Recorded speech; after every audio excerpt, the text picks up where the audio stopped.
வணக்கம் நண்பர்களே. புத்தகம் மாதிரியே சொல்லப்போனா புத்தகத்தை விட இன்னும் பல மடங்கு என்னுடைய இன்னொரு காதல் வந்து சினிமா. ஸோ அதுல எனக்கு பிடிச்ச ஃபேவரட்டான மூவி பத்தி தான் இந்த வீடியோவில் பேச போறேன். அந்த மூவி எதுன்னா சலங்கை ஒலி.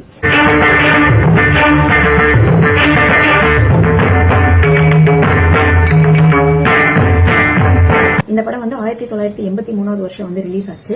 ஸோ நான் வந்து என்னுடைய காலேஜ் படிக்கிறப்பதான் இந்த மூவி பார்த்தேன். இந்த மூவி பார்க்கணும்னு பார்க்கல, எதேச்சியா இந்த மூவி பார்க்கறதுக்கான வாய்ப்பு வந்து எனக்கு கிடைச்சது. ஆனா அது வந்து எனக்கு வந்து இப்ப வரைக்கும் என் மனசுல வந்து ஒரு பெரிய தாக்கத்தை ஏற்படுத்தின படம் அப்படின்னா அது இந்த படம் தான். கலை அப்படிங்கிற ஒரு விஷயம், ஆர்ட், அதை லவ் பண்றவங்களுக்கு இந்த மூவி வந்து கண்டிப்பா பிடிக்கும். நீங்க பார்க்க வேண்டிய ஒரு படம். ஒரு உண்மையான திறமையுள்ள கலைஞனுக்கு வாய்ப்பு அப்படிங்கிறது எவ்வளவு முக்கியம். திறமை இருந்தும் வாய்ப்பு கிடைக்காம போனா, வாய்ப்பு கிடைச்சும் அதை வந்து அதை யூஸ் பண்ணிக்க முடியாத மாதிரி சூழ்நிலைகள் அமைறப்போ அந்த கலைஞனோட வாழ்க்கை வந்து எப்படி இருக்கும் அப்படிங்கிறதுக்கு இந்த படம் வந்து ரொம்பவே ஒரு பெரிய பெரிய எக்ஸாம்பிள். ஸோ பார்த்துட்டு இருக்க யாராவது ஆர்ட்டை லவ் பண்றவங்க இருந்தீங்கன்னா நீங்க கண்டிப்பா இந்த படம் வந்து பார்க்கணும். இந்த படம் பார்க்கும்போது இவங்க ரெண்டு பேரும் சேர்ந்துட மாட்டாங்களா, கமல் சார் அவர்களும் அந்த ஹீரோயினும் வந்து சேர்ந்துட மாட்டாங்களா, அதாவது லைஃப்லயும் ஒரு ஃபெயிலியர், லவ்லயும் ஒரு ஃபெயிலியர், கரியர் வைஸும் ஒரு ஃபெயிலியர் இருக்கிற ஒரு கலைஞன் வந்து அவரோட வாழ்க்கையை வந்து எதை நோக்கி செலுத்துவாங்க. கடைசியா வந்து ஆர்ட் ஹேஸ் நோ எண்ட் அப்படின்னு அந்த டைட்டில் கார்டு வரும்போது, அந்த எண்ட் கார்டு வரும்போது உண்மைதான்ல, அந்த திறமையை வந்து யாராலையும் அழிக்க முடியாது அப்படிங்கிற மாதிரி ஒரு மெசேஜ் சொன்ன ஒரு படம்.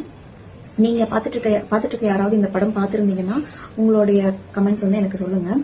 அண்ட் இந்த படம் வந்து ஃபர்ஸ்ட் தமிழ்நாடு, ஆந்திரா, கேரளா, கர்நாடகா இந்த 4 மாநிலங்கள்லயும் வந்து 100 நாட்களுக்கு மேல ஓடின தமிழ் திரைப்படம். இது வந்து தெலுங்குல வந்து சாகர சங்கமம் அப்படிங்கிற பேர்ல வந்து வந்துச்சு. இதுல வந்து கமல் சாரோட டான்ஸ், அப்பா எனக்கு வந்து சீரியஸா இந்த படம் பார்த்ததுக்கு அப்புறம் எனக்கு வந்து கிளாசிக்கல் டான்ஸ் மேல எனக்கு அவ்வளோ ஒரு லவ் இருந்துச்சு. ஏன்னா கிளாசிக்கல் டான்ஸ் அப்படிங்கிறது வந்து பொதுவாகவே டான்ஸ் அப்படிங்கிறது சின்ன வயசுல வந்து எனக்கு மறுக்கப்பட்ட ஒரு விஷயம். அதுல வந்து ஒரு சுவாரஸ்யமான உண்மை என்னன்னா,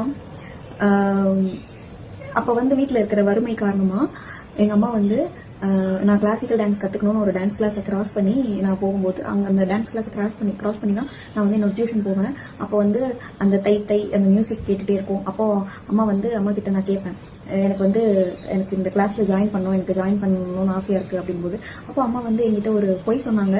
அதை நான் ரொம்ப வருஷமா நான் உண்மையுமே நம்பிட்டு இருந்தேன். அந்த பொய் என்னன்னா, அங்கெல்லாம் போகணும், அங்கெல்லாம் ஜாயின் பண்ணணும்னா வெள்ளையா இருந்தாதான் ஜாயின் பண்ணுவாங்க அப்படின்னு சொல்லிட்டாங்க.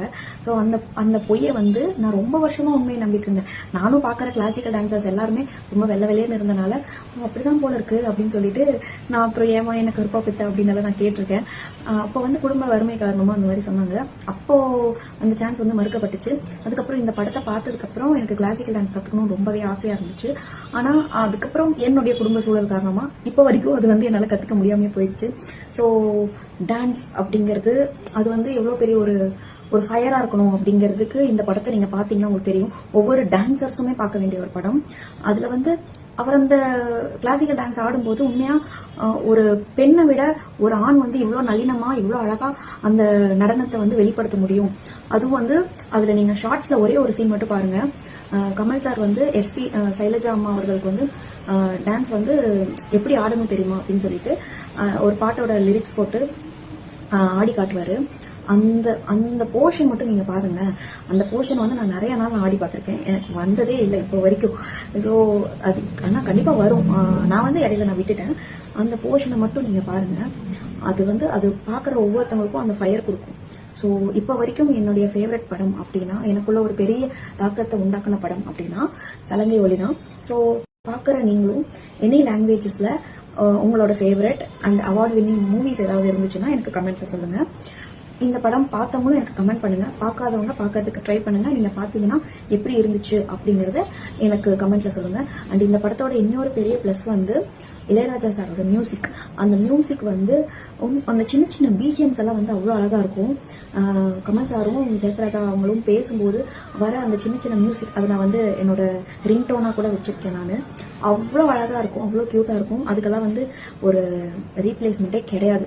அதனால பாக்குற நீங்க, நான் ஏன் இந்த படத்துக்காக இவ்வளோ பேசுறேன், இது என்ன ப்ரமோஷன் வீடியோவா இல்ல, என்னோட ஃபீலிங்ஸ் வந்து நான் ஷேர் பண்ணிக்கிறேன், அவ்வளவுதான். ஸோ பாக்குற நீங்க இந்த படத்தை பார்த்துட்டு உங்களுடைய ஃபேவரட் மூவிஸ் அண்ட் இந்த படத்தோட கமெண்ட்ஸ் வந்து நீங்க இந்த வீடியோ கீழே எனக்கு சொல்லுங்க.